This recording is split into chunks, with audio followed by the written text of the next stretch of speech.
देवादिदेव महादेव का पावन मास श्रावण मास प्रारंभ हो चुका है। श्रावण मास की कावड़ यात्रा जग विख्यात है। पूरे देश के अंदर और खास तौर पर उत्तर भारत में इस दौरान शिव भक्त महादेव के अनुष्ठान में लीन होकर के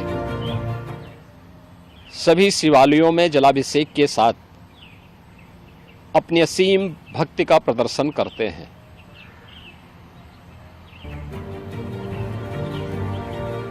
केंद्र और राज्य शासन ने मिलकर के श्रद्धालु जनों की सुरक्षा, उनकी सुविधा,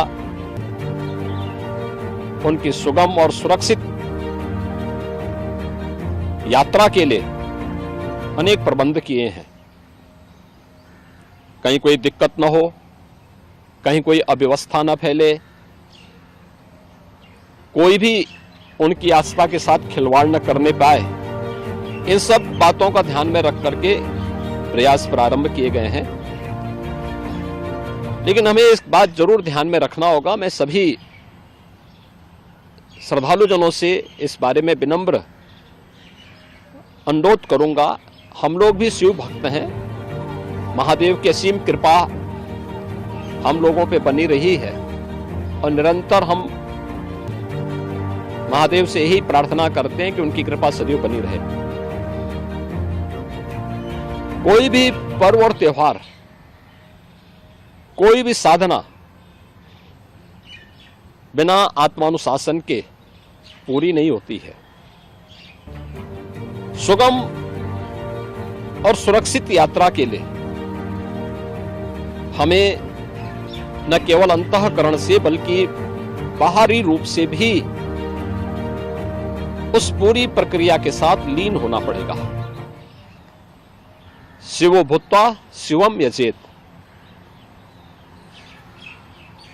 शिव बनने के लिए शिव जैसी साधना भी चाहिए, उस प्रकार का आत्मानुशासन भी चाहिए, और तब यह कावड़ यात्रा न केवल श्रद्धा और विश्वास की प्रतीक के रूप में बल्कि आम जन के व्यापक विश्वास की प्रतीक बनकर के उभरेगी। जैसा कि इस समय हम लोग देख रहे हैं माहौल कि असीम श्रद्धा भाव के साथ जनता जनार्दन, समाज के अलग अलग तबके के लोग उनकी सेवा के लिए तत्परता के साथ कार्य कर रही है। और सरकार ने भी अपने स्तर पर न केवल बेहतरीन पेट्रोलिंग के माध्यम से, स्वच्छता के माध्यम से, स्वास्थ्य की व्यवस्था के माध्यम से शिविर लगा करके भी अनेक प्रयास प्रारंभ किए हैं और आवश्यकता अनुसार ड्रोन और हेलीकॉप्टर से निगरानी और पुष्प वर्षा की व्यवस्था भी इसके लिए की है।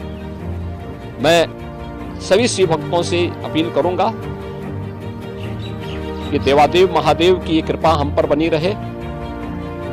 हम व्यवस्था के साथ जोड़ करके इस पूरी यात्रा का न केवल आनंद लें बल्कि पूरी श्रद्धा और विश्वास के साथ आत्मानुशासन का परिचय देते हुए